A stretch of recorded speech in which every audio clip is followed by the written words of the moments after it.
Tā cilvēki bieži vien atnāk ar jautājumu par depresiju, un mēģināšu apmēram noformulēt savas domas par to, kāpēc cilvēki tur nonāk un kas pie tā ir vainas.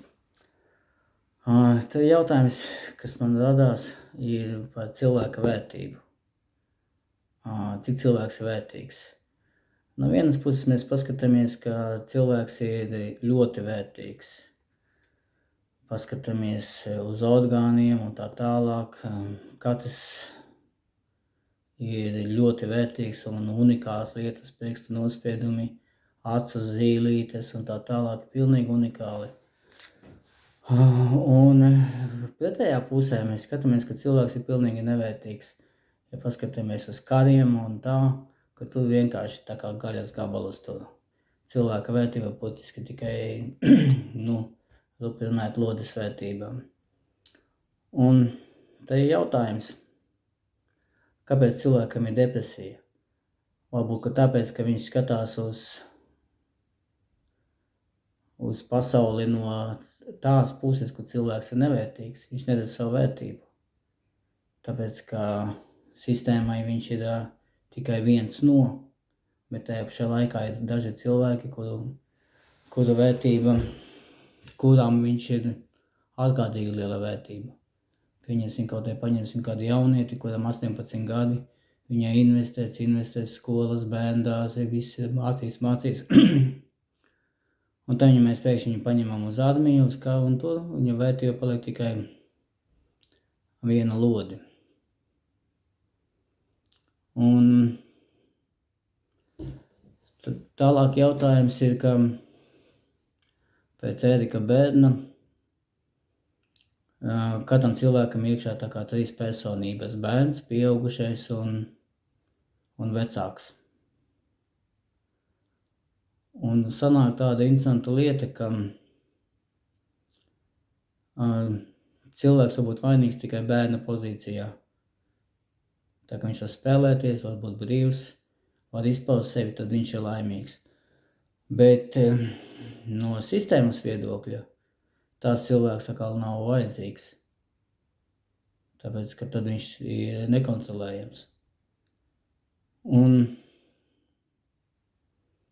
tas, kas katram cilvēkam kuram ir depresija un tā tālāk, būtu jāsaprot, ka viņa vērtība ir, bet viņa vērtība ir ierobežota ar tiem cilvēkiem, kas viņam apkārt. Paņemsim par piemēru, man te nesen gadījās viens cilvēks, kas vairākus gadus bija fanātisks vienam sporta veida atbalstītājs, līdzjutējs un tā tālāk, un pēkšņi viņš ir noliec. Pēkšņi viņam tas ir tā, viņam ir tajā momentā, ka viņš bija fanātisks atbalstītājs, fanātiski aizrāvies ar kaut ko, un ieslēdzās pieaugušais un pasaka, paskaties, cik naudas tu zaudēji, cik laika zaudēji, izskaties pēc klauna. Tu neesi riktīgs.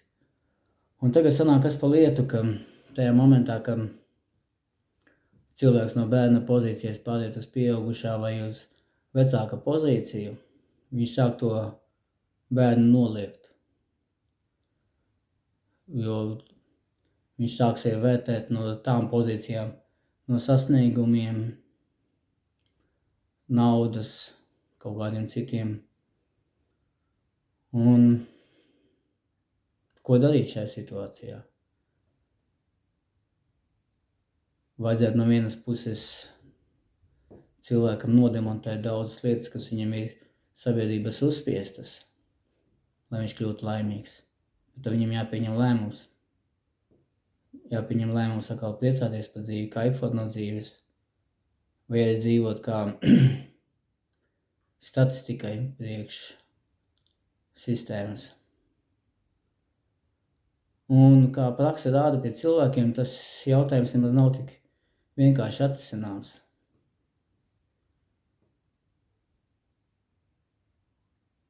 Kur iet pa kādu ceļu?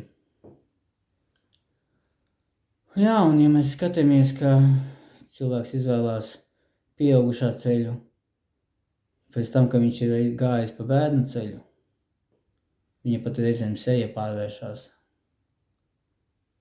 Viņš sāk noliegt sevi,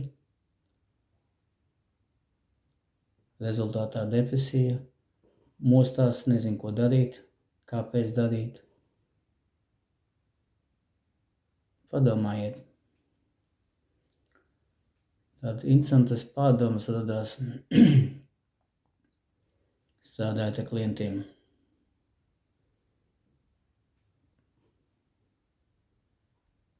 Un pareizi atbildēs nezinu, varbūt.